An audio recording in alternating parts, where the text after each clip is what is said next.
Committee on Natural Resources will come to order. Without objection, the chair is authorized to declare a recess of the committee at any time.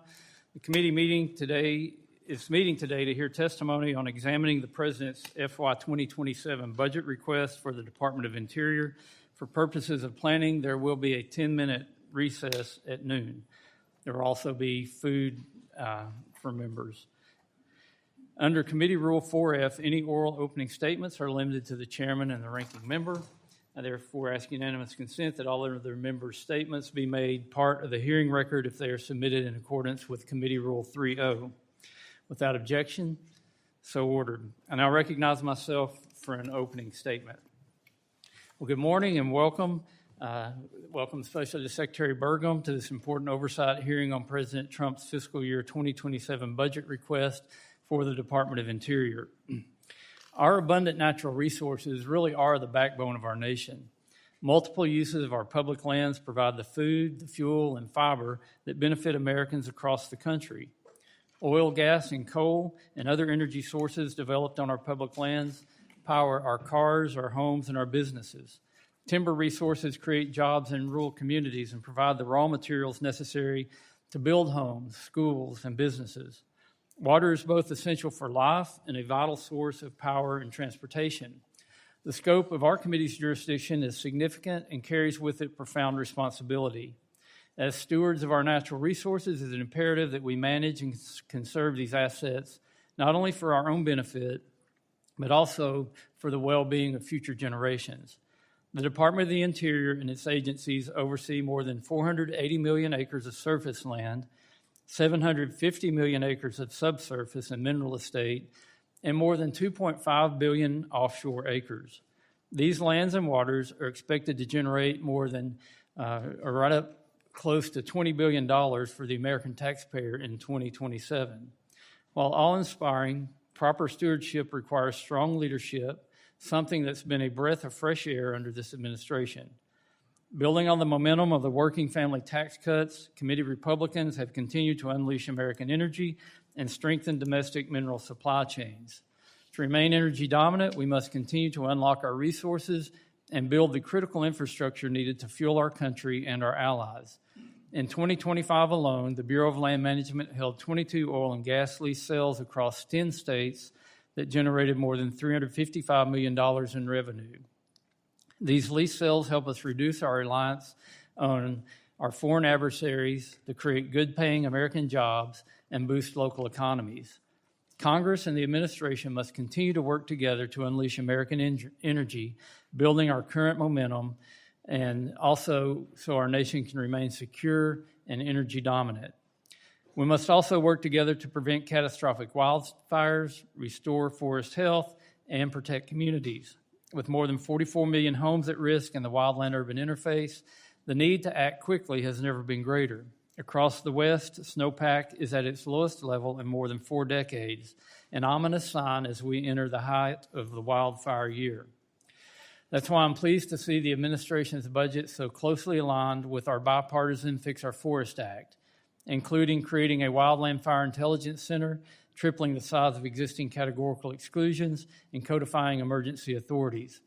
Secretary Burgum, I look forward to working with you to get this bill to President Trump's desk so we can give you the tools you need to address our wildfire and forest health crisis. In the West, President Trump and Secretary Burgum have made water delivery a top priority, reducing regulatory bottlenecks and streamlining the construction of water infrastructure. Republicans' working families tax cuts included a significant investment in Western water storage and conveyance project. Under the Secretary's leadership, the department has invested nearly $890 million in water projects to ensure reliable and secure water deliveries for farmers, ranchers, and households across the West. Again, our natural resources are the backbone of our country. We must steward our resources well and responsibly develop them for the benefit of our nation and for our allies. Secretary Burgum, I do welcome you back to the committee. I look forward to your testimony and discussion how we can work together to responsibly manage our resources. And with that, I now recognize Ranking Member Huffman for an opening statement. Thank you, Mr. Chairman. Welcome back, Mr. Secretary. Since you were last here, things have unfortunately gotten worse for the department and a lot worse for the American people.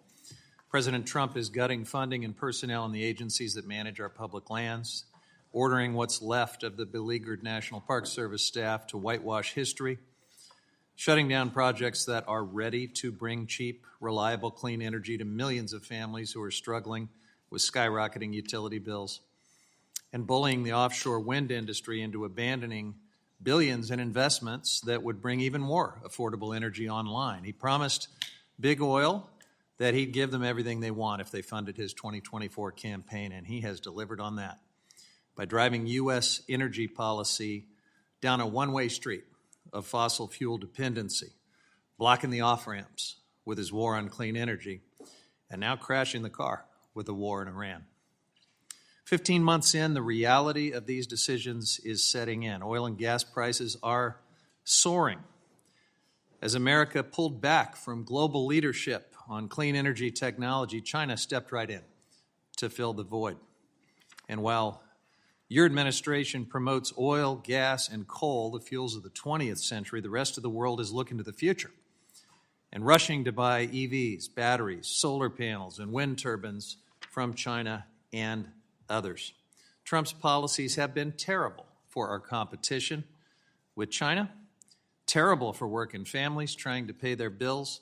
There is only one group that benefits from these policies, and that is the oil and gas oligarchs who funded Trump's campaign. Mr. Secretary, at every turn, you've helped all this happen. You have treated the public lands and waters that you've been entrusted with like assets on a corporate balance sheet so that billionaires, foreign companies, and political donors can profit. You've enabled a culture of corruption where people in your agency are making decisions that line their own pockets and enrich their families and friends. Under your leadership, the Department of Interior has been a billionaire's dream, but a nightmare for the public and a betrayal of our obligations to future generations. Families across the country right now can't even afford essentials like gas, health care, and groceries. But instead of trying to make their lives better, Trump has been obsessed with a raft of vanity projects, and you've been one of the principal enablers. You've fed his hyperfixation on buildings that glorify him, like the ridiculous gilded ballroom and the massive Arch de Trump that he's trying to build right in front of Arlington Cemetery. You even put his picture on park passes. You let him replace Martin Luther King Jr. Day with his own birthday as a free National Parks Day.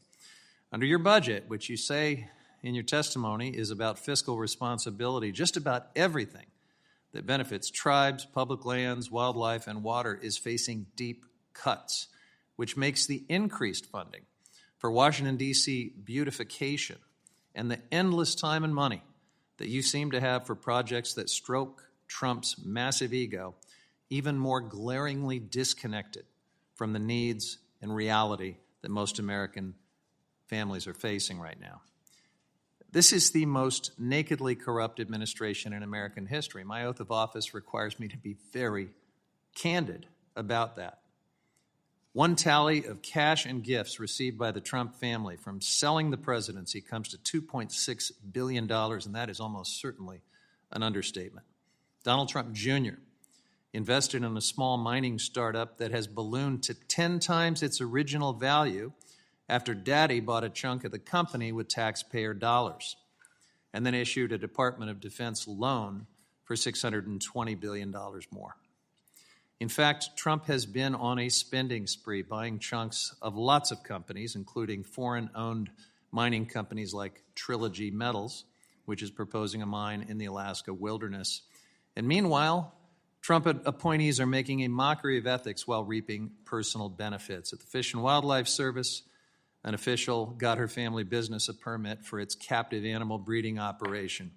Your associate deputy secretary inked an undisclosed $3.5 million water rights deal with a mining company.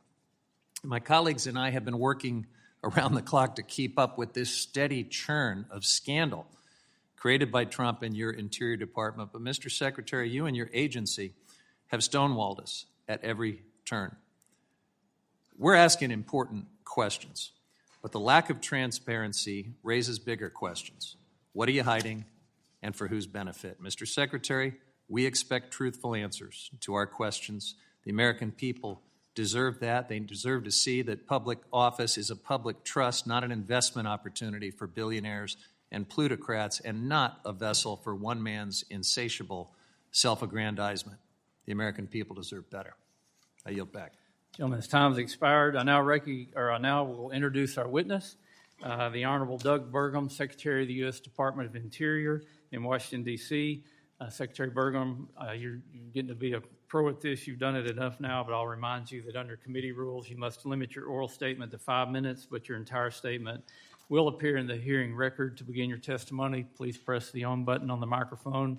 We do use timing lights. When you begin, the light will turn green. At the end of 5 minutes, the light will turn red. And I'll ask you to please complete your statement.